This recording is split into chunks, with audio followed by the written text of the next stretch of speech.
بسم الله الرحمن الرحيم. الحمد لله رب العالمين، صلاة وسلاما على حبيبنا محمد وآله وصحبه وعلى أمته أجمعين. مامۆستایانی بەڕێز، خۆشەویستان، برانی خۆشەویست و خوشکانی سنجین، سەلام و ڕەحمەتی خوای گەورە لە هەمولایەکتان بێت. خۆتان و خانەوادەی بەڕێز و عەزیزتان، ئەحباب و ئەصحابتان بەهرەمەند بن لە ڕەحمەتی بێسنووری خوای پەروەردگار.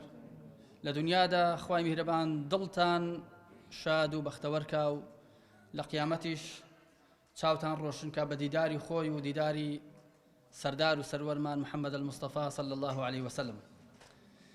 خۆشەویستانم، یەخوا بەخێر بێن، خێرتان هێنا بێ، خێرتان لەگەڵ بێ، هەر لە نێو خێرا بژین، بە خێریشەوە بە پەروەردگاری خۆتان شاد ببنەوە هەموو لایەکمان یا ڕەبی.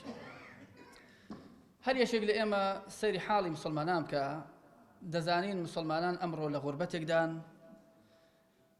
ڕەنگە هاوشێوەی لە تەریخی مسلمانان نەبێ، یانیش زۆر کەم بێت.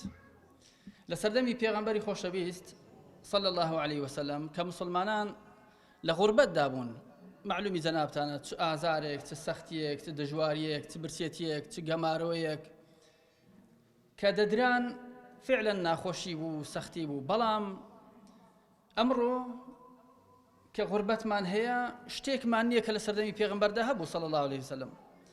سەحابەکان هاوڵانی بەڕێزی خۆشەویستمان سەڵات و سەلامی خوای لەسەر بێ، هەر چەندە بە ئازار بووبن، چەندە خەمبار بووبن، چەندە دژایەتیان کرابوو بێ، کە دەچوونەوە خزمەتی پێغەمبەر سەڵات و سەلامی خوای لەسەر بێت، بەس چاویان ڕوون بوو بووە بە دیداری پێغەمبەر سەڵات و سەلامی خوای لەسەر، خەمی خۆیان لەبیر دەچوو، ئازارەکانیان کۆتایی پێدەهات و برینەکانیشیان تیمار دەبوو.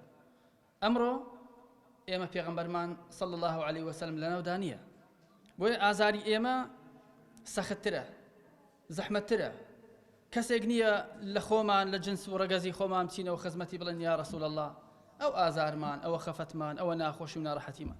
بۆیە خوا سبحانه وتعالى وەکو منەتێک لەسەر ئەصحابی خۆی ئەفەرمێ واعلموا أن فيكم رسول الله، کە ڕەسوول الله لەناوتان بوو، منەتەشی گەورەی خوای پەروەردگار بوو، نیعمەتێکی گەورەی خوای پەروەردگار بوو. و حاڵێکی تریش کە مسلمانان زۆر ئازارەدا، کە کاتی خۆی نەبوو، ئێستا زۆرە.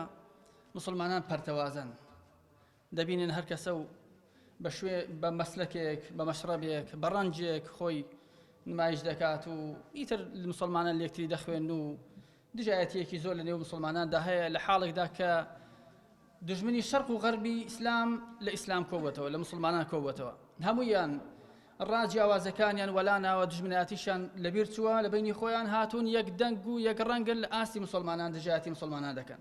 مسلمانانیش لە نێو خۆیانە پەرت و بڵاو، هەر کەسێ بە دوای ناوێک کەوتووە و ئەویان خۆی پێ حەقە و بەرامبەرشی پێ ناحەقە، ئەویش ئازارێکی تر و سەختترە. بەڵام شتێک، بەڵکو چەند شتێکی زۆر دڵخۆشکەرمان دەکەن، دڵمان زۆر خۆشەکەن، ئەگەرچی ئەوەی کە باسیشم کرد هەیە، بەڵام ئەوەی کە زۆر زۆر دڵت خۆشەکە، هەر یەشێک لە ئێمە لە حاڵی خۆی، لە دەرونی خۆی کە قسە لەگەڵ خۆیەکە، مای دڵخۆشیتی ئەوەیە، دەڵێ الحەمدولله، من بەناخەوە بەدڵەوە دەڵێم ئەشهەدو ئەن لا ئیلاهە ئیلا الله و ئەشهەدو ئەنە محەممەدەن ڕەسوول الله. خوای دەناسم، شوێنکەوتەی پێغەمبەر محەممەد المستەفام صلی الله عليه وسلم، دڵت بەوە خۆشە بیت. قل بفضل الله وبرحمته فبذلك فليفرحوا هو خير مما يجمعون. بفضل خوای دڵمان خۆشە، بەڕەحمەتی خوای دڵمان خۆشە. الحەمدولله، خوای پەروەردگار ئێمەی خستووەتە سەر شاڕێگەیەک، ئەم ڕۆژ پێغەمبەری خوا لە ناومان نەبێت، ڕۆژێک دادێ بە دیداری دەگەین ئینشاء الله تعالى، بە خزمەتی دەگەین، سەریشمان بەرز دەبێ، چونکە لە دنیادا لەگەڵ ئەو هەموو سەختی و ناخۆشیانە، بەڵام دەستمان لە ڕێبازی پێغەمبەر صلی الله عليه وسلم بەرنەدا و سەرمان بەرز بوو کە شوێنکەوتەی ئەو ڕەسوولە خۆشەویستەین سەڵات و سەلامی خوای گەورەی لەسەر بێ. سوپاس بۆ خوای. ئێمە لە وڵاتێک دەژین کە هەمووتان دەزانن، زیاتر لە من دەزانن، چ دزیەک و چ گزیەک و چ فەساد و خراپەکاریەک دەکرێت.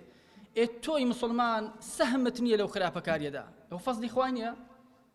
لەو هەموو بەد حاشاکم بەد ڕەوشتەی کە هەیە، لەو هەموو خراپەکاریەی کە هەیە، لەو هەموو لادانە کە هەیە، لەو هەموو زوڵم مستەمە کە هەیە، ماڵ خواردن و ماف خوراندن، کە تۆ بەشت نییە ئیمزای تۆی پێوە نییە دەنجی تۆی لەگەڵ نییە ئەوە مای ئەوە نییە کە دڵت خۆش بێ بەتەکید نیعمەتی خوایە بەس لەوانەیە هەستی پێ نەکەین پێغەمبەر موسا فەرمووی ربي بما أنعمت علي فلن أكون ظهيرا للمجرمين پروردگارە بەوەی کە نیعمەتت کردو بەسەرمدا پشتیوانی مجرم مستەمکاران نیم ئەوەش نیعمەتێکی گەوری خوای پەروەردگار سبحانه وتعالى یا ربی خوای پەروەردگار کە کۆمان دەکەیەوە ئاوا بەم جۆرە لەسەر سفرەی خواناسی یا رب العالمین داوات لێ دەکەین ڕۆژی قیامەتیش لە فردەوسی ئەعلا لە خزمەت محەممەد المستەفا بەڕازی بوونی خۆت کۆمان کەیتەوە بە خۆشەویستان و ئەحباب و خێزان و خانەوادی هەموو لایەکمان بمان کەی بە سەربازێکی ئەم ئیسلامە